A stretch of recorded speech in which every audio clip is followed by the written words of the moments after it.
क्या बात है यो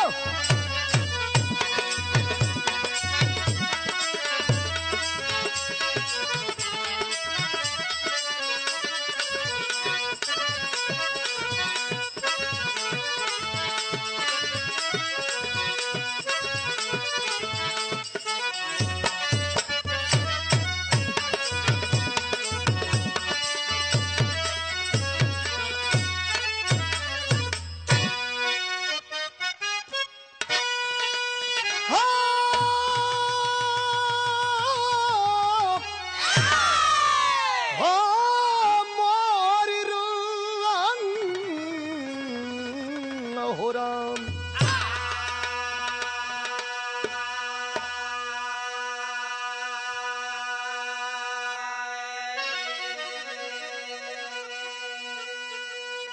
सुपर कैसेट टी सीरीज की ओर से एक मुकाबला, एक वीर रस का मुकाबला बा जौने में आप लोगों के बहुत दिन से इंतजार रहल।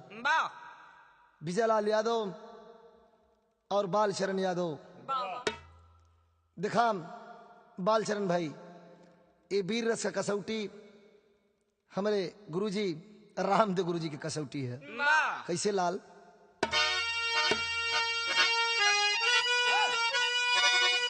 तो भारती आरती ने खड़ी राह में बन के ज्वाला जो दुनिया बदल कर गए, हौसला बैरियों का मिटा करी सदा, उनकी सत्ता बहादुर बदल कर गए, क्रांति में कूद कर शांति दे बाकुरी, जो जवानी को अपने कुचल करी गए, एक आजादी की ज्योति जला हिंद में, नाचिता पर मिली फिर जल कर गए।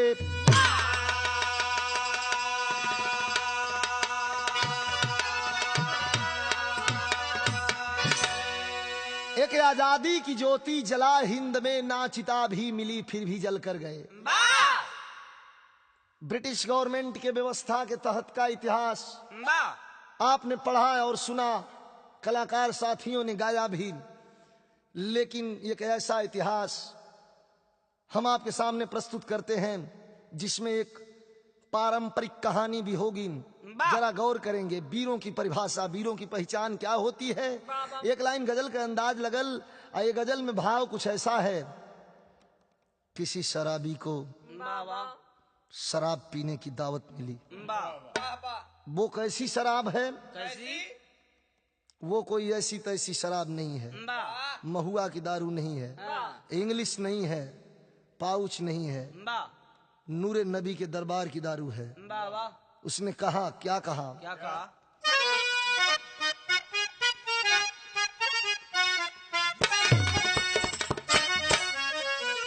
कि आज पीने की दावत है यारों,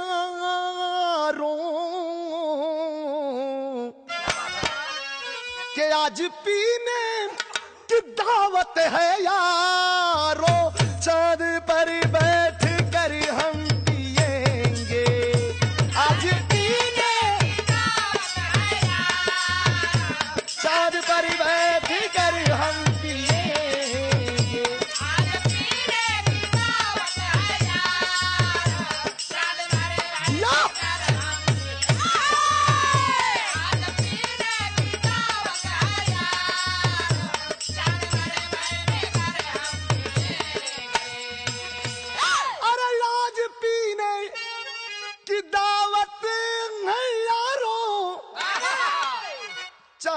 पर बैठ कर हम पिएंगे। उनकी जुल्फों की छाये में हंस के, अरे उनकी जुल्फों की छाये में हंस के, अरे प्यारी से उम्र भर हम पिएंगे। उनकी जुल्फों की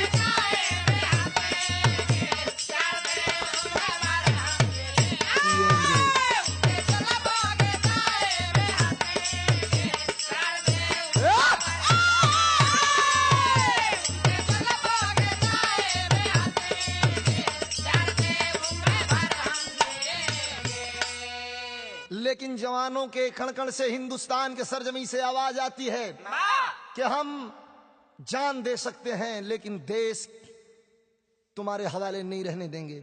क्या आवाज आती है मास्टर? कि छोड़ो भारत, कि छोड़ भारत, अरे हमारा कमीना, कि छोड़ भारत हमारा कमीना, अब बगावत की आंधी बहेगी। छोड़ भारत हमारा कमीना, अब बगावत की आंधी बहेगी।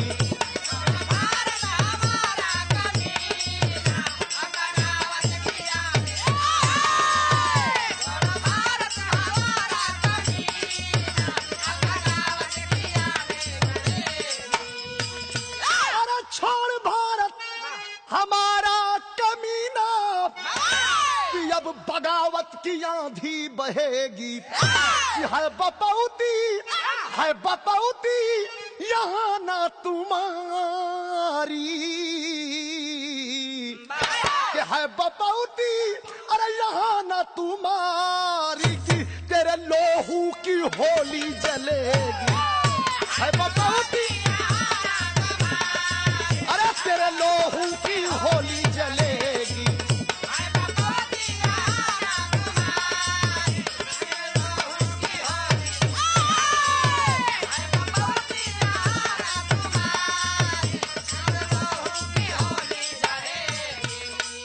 कहानी के शुरुआत बा एक एक लाइन समझाए के फरचाए के हो, तनी बन के आया भैया।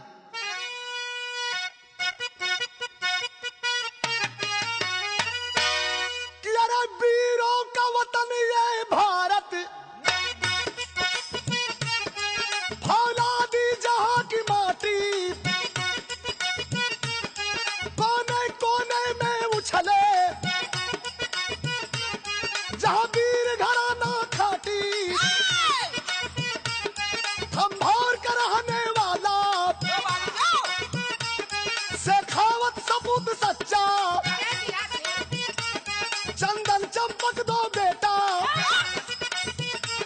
था काम वतन का रक्षा,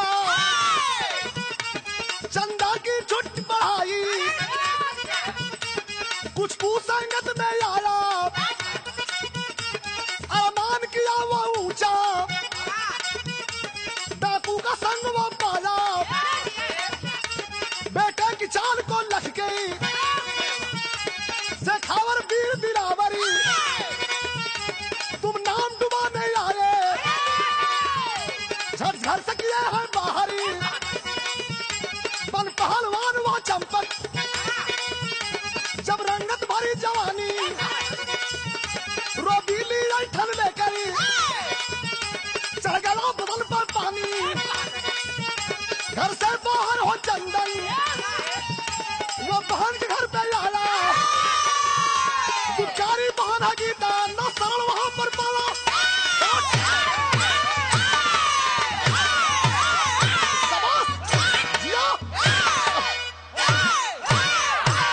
ई सही है ई वीर रस। बालचरण भैया देखला कसौटी तो कसौटिये होले, खाली चिल्लाए दिले से भी रस ना होला, वही में रस होला, रस में से रस निकला तब सही हर जा। कहनाम बाम दो बेटे, शेखावत के दो बेटे, एक का नाम चंदन एक का नाम चंपक। गलत संगत से चंदन निकल गया घर से बाहर, डकैतों के साथ में घूमने लगा। दूसरा बेटा चंपक खा पी करके पढ़ाई कर रहा है और साथ ही साथ पहलवानी भी कर रहा है। पहलवानी इतना चमकल कि इर्द गिर्द में कोई हाथ मिलावा वाला नहीं बा। बिरहा में एगो तर्ज लग गई, वैसे तर्ज कौनो पुरान ना होले, जितने पुरान होले उतना लचकदार होले। कौन तर्ज बा भैया?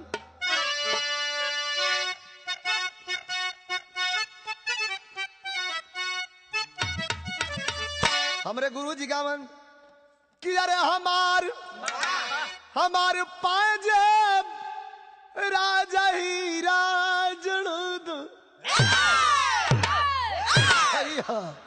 लेकिन कहना बा कभी का एक दिन घूमत घूमत तू जवन बा चंदन जौन डकैतन के संगे बा वो अपने बहिनी के घरे गयल, कुछ खाना पीना यहाँ मिली, बहिनियों डांट के भगा दिलस। का डटलस क्या उतार हला भैया बाबू का पनिया,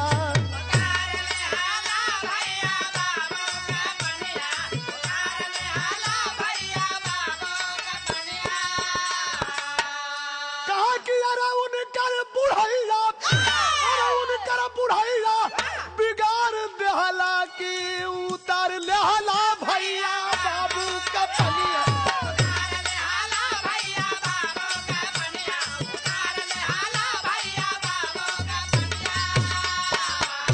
बेटा कपूत उनके कोखिया में भैला, काहे न जनमत ही तू मरी गईला, अरे उनके सपनवा के तार देहला की उतार लेहला भैया बाबू का भैया।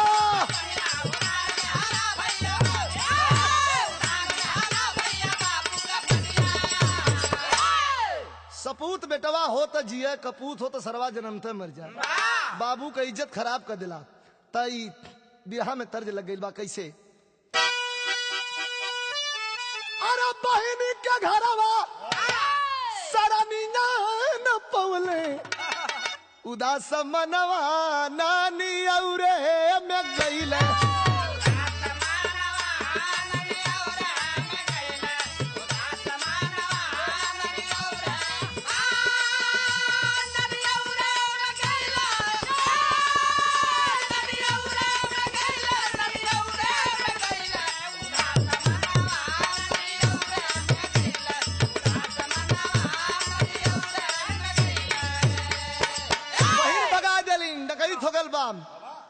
तब ननियौरे में आल मामा न भयने के देहलन सरनिया, तारा लेहली मामी परोसल भोजनिया,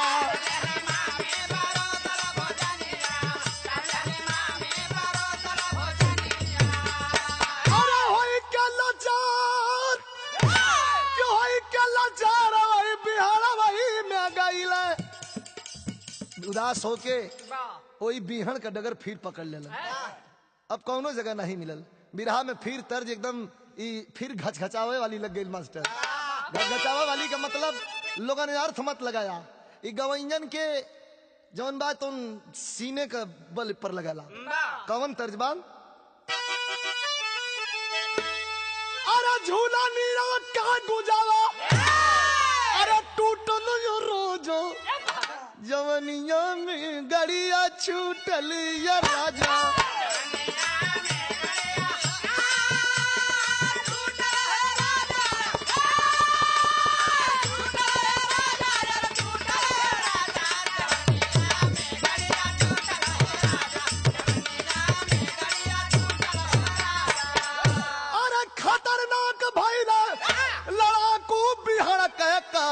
दुनिया जे के डाकू बिहड़ के,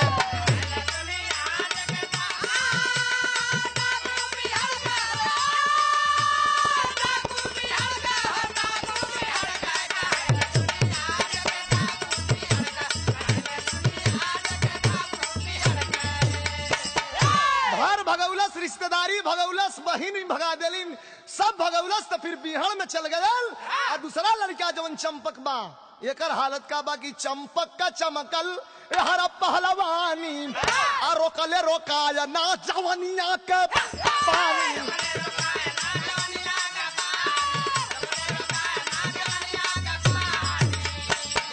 अरे ये कवर निंगोटा, अरे ये हमारा निंगोटा, वहां डाकू बिहार के। एक भाई निंगोटा लेके पहलवानी में मशगूल बा, दूसर का भाई चाकू बाजी गोली बारी करत बा, अंग्रेजन का सामना करत बा। तब नाग पंचमी के समय आइल है, निंगोटा यकवर चाकू बिहड़ के कहले दुनिया के डाकू बिहड़ के।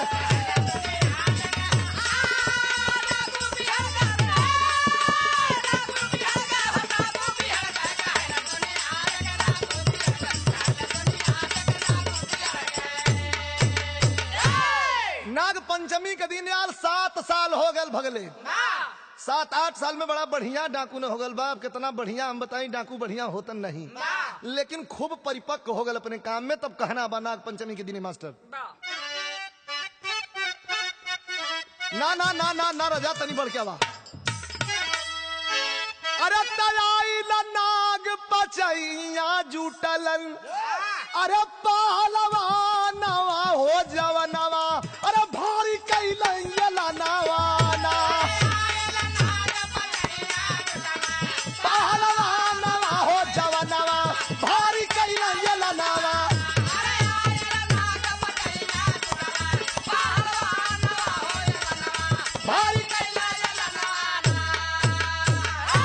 अरे तो झांसी से सर फर दहाड़ा, कोई मर्द हो तललकारा, अरे कोई मर्द हो तललकारा, होगी यार पार की कुश्ती, भुलवा दूंगा जीवन मस्ती, चंपक हाथ मिला के यही रे, अब निज भवानवा हो जवनवा, भारी कैलैला नवाना।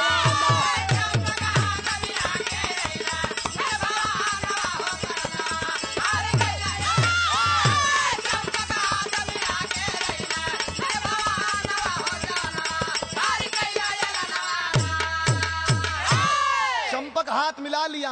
एक पहलवान आया जिसका नाम झांसी से आया हुआ। झांसी में अंग्रेज पहलवान था, सरफोर्ड नाम था। ऐलान कर दिया है कोई माई का लाल तो लड़ लेते हो खैले बा। दौड़ के तड़ हाथ मिला लेलस, मिला के गए लगले। जौन बात उन दिन छुट्टी का दिन बा, कुश्ती के दिन रख गल, तहलका मच गल के अरे बाप रे बाप, अंग्रेजी पहलवान से ही चंपक हाथ मिला लेलस। कर उम्र कितना बा भाई भैया।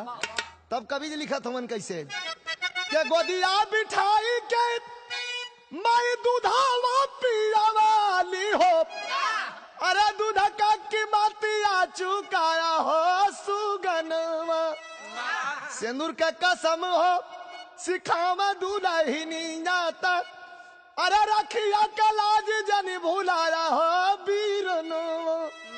पूरा परिवार कैले चंपक के विदैया हो, दसवा का लाजिया बचाया हो सुगनवा। माई बाबू बहिनी दुल्ही कुश्ती देखे सब आयल, कहा कि दंगला में पीठा जिना देखाया हो बीरन। पूरा परिवार गांव के लोग, इर्द गिर्द के लोग मिलजुल के और विदाई कैलन है कि बड़ा खतरा के काम पर जात हूँ, देश के इज्जत के काम पर जात हूँ, देश का मान सम्मान बचावा जात हूँ। सब कोई पहुंचावत बा, माई बहिनी दुल्हन बाबू इहो लोग बड़ा हर्ष उल्लास से आज बेटवा का कुश्ती बहुत बढ़ियार पहलवान से बा देखे बदे झांसी के प्रांगण में उपस्थित भइलन। तब बिरहा में ऐसन लाइन कवि जी लिखलन है, कितना सुंदर लाइन बा मास्टर।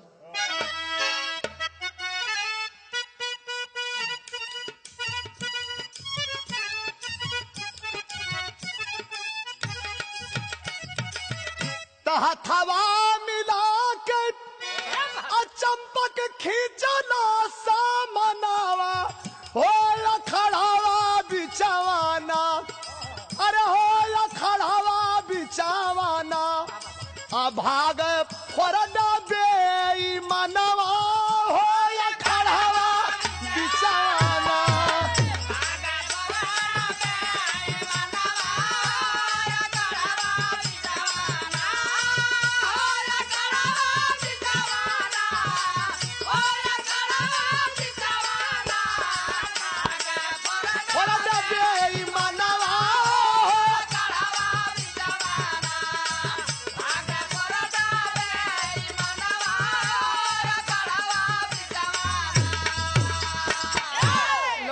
जब धंस के लड़लन तो मजा आवेला।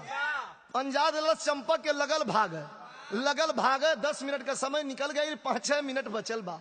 तौले 10 मिनट बीतल, भागत भागत नहीं के जनावा, हो खड़ावा बिचावा, हो खड़ावा बिचावा, ना धराया लप्पा हलवनवा, हो खड़ावा बिचावा।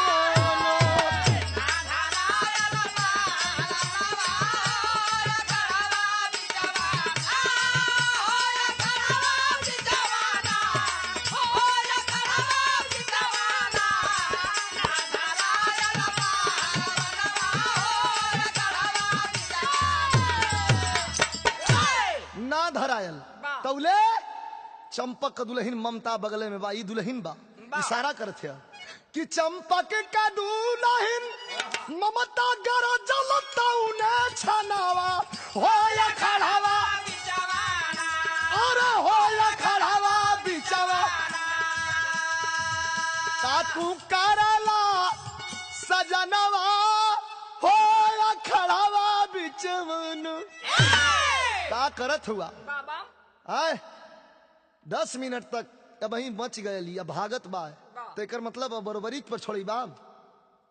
जोर जांग कब बचा के कौने दिन के रखला साजन तू ललकार दहलस कहा कि जोर जांग कब बचा के कौने दिन के रखला साजन तू 10 मिनट ले बचली पापी मन न जात बा लाजन तू।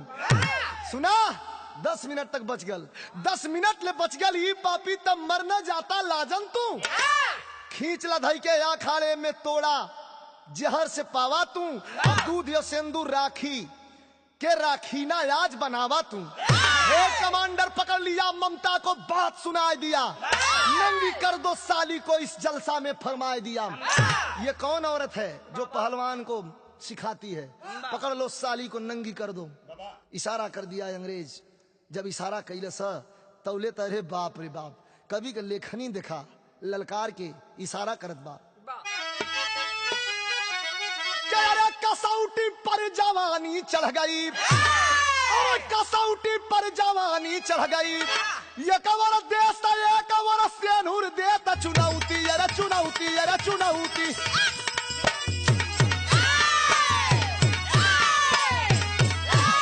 जब वही चीर खींचा लगलन सब तो इशारा कैलस, का इशारा कैलस के सजन कहे अरे लाज रखा बजरंगी सजन कहे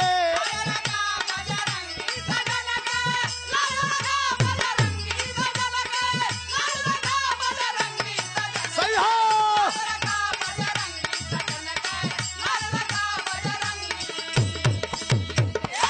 इशारा कैलस कि हे प्रभु हमार बल की जान चल जाए, हमारे सैया का हमारे स्वामी का इज्जत न जा पावे।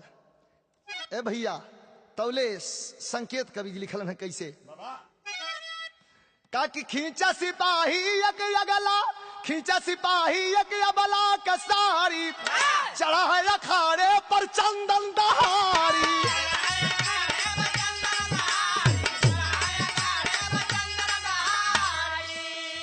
कुश्तिया देखा सवाल बा दोनों कर भाई डकैत बा 8 डकैतन के लेके उहो सादे ड्रेस में कुश्ती दिखाल बा, हथियार बगल में है।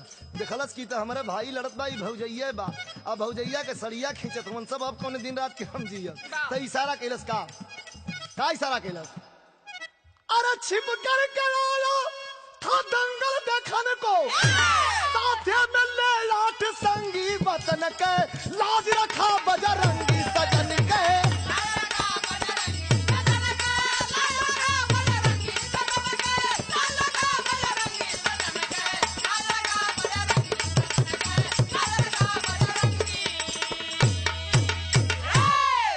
दहाड़ दिया चंदन तो जवाना कुल का हमारा पर इल्जाम काम हबी हड़के मार के गोली कैला काम तमाम काम हबी हड़के 4 को गोली मार गिराया चंदन सिंह ललकारी हो, एक गोली दुश्मन की तब गई कलेजा फारी हो। अरे दौड़ा माई ने चंदन का नाम काम हबी हड़के हाथ जोड़ के कहे कलेजा महावीरन के।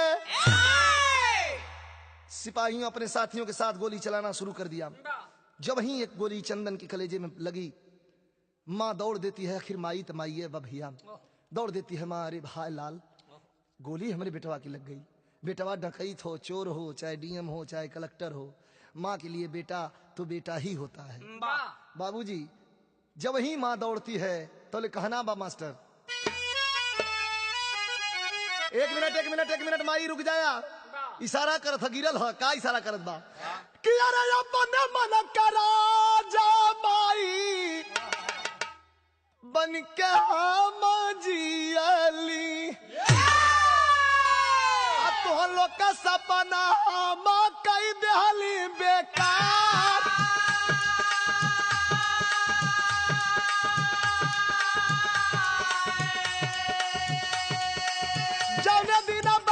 हमके घर वैसे निसारा ले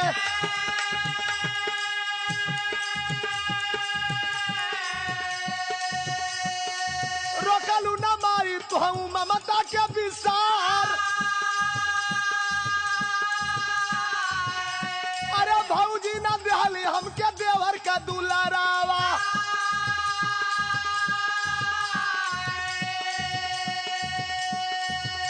अरे जौने दिन बहिनी के गईली हम दुआर अरे बहिनी का पूत कह के हमके भगवाली अरे मामी लहली आगे से खरिया वही के टार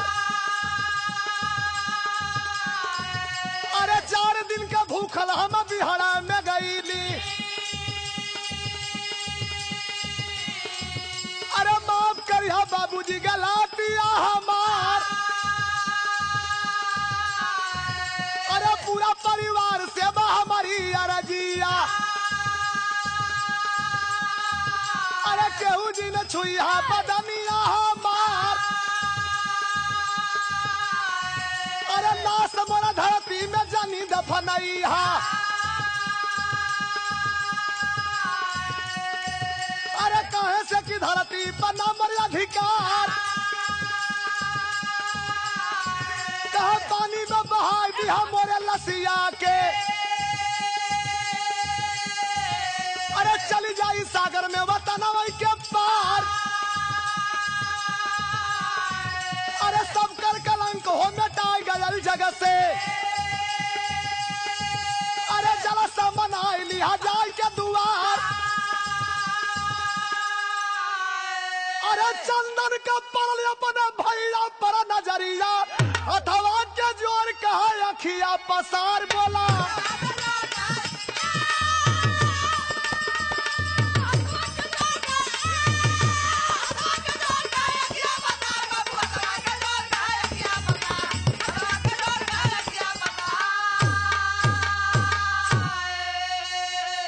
न हमार लाश दफनैहा न जलैहा सागर के धार में ले जइहा बहाय दिहा बहुत बहुत पार चल जाइए धरती से हम हट जाए सब कोई रोवत बा बड़का भैया के बुला के इशारा करत कि भैया सब भगौलस लेकिन तू अपने मुंह से कुछ नहीं कला तू चाहत रहला कि चाहे जैसन बाय हमारे पास रहे लेकिन हम रह नहीं पौली ठे हमार बात सुनला प्राण निकले वाला बा कहला से का कहला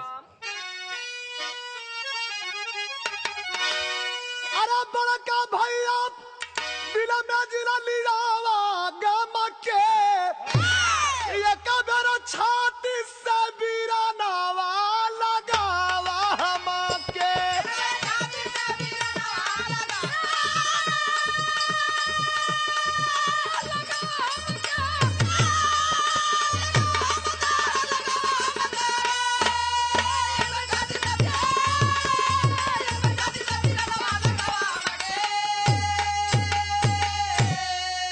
बाबा तोहारी अधिकार हो यतना कहत हो गया सुगानावा फरार हो निरखा माई बेटा का सूरतिया चामा के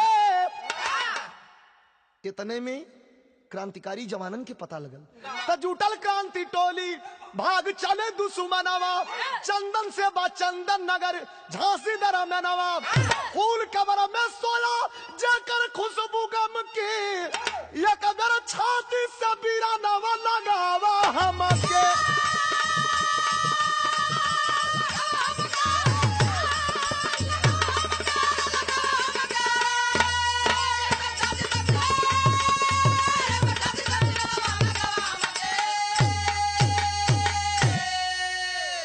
बिहारी गुरु गणेश ये धन्य देश के नाहर स्वर्ग चंद्रिका कवि जो कर गए नाम उजागर कसौटी पर जवानी चढ़ गई विजयी प्यारे लाल के रथिया पर भागवती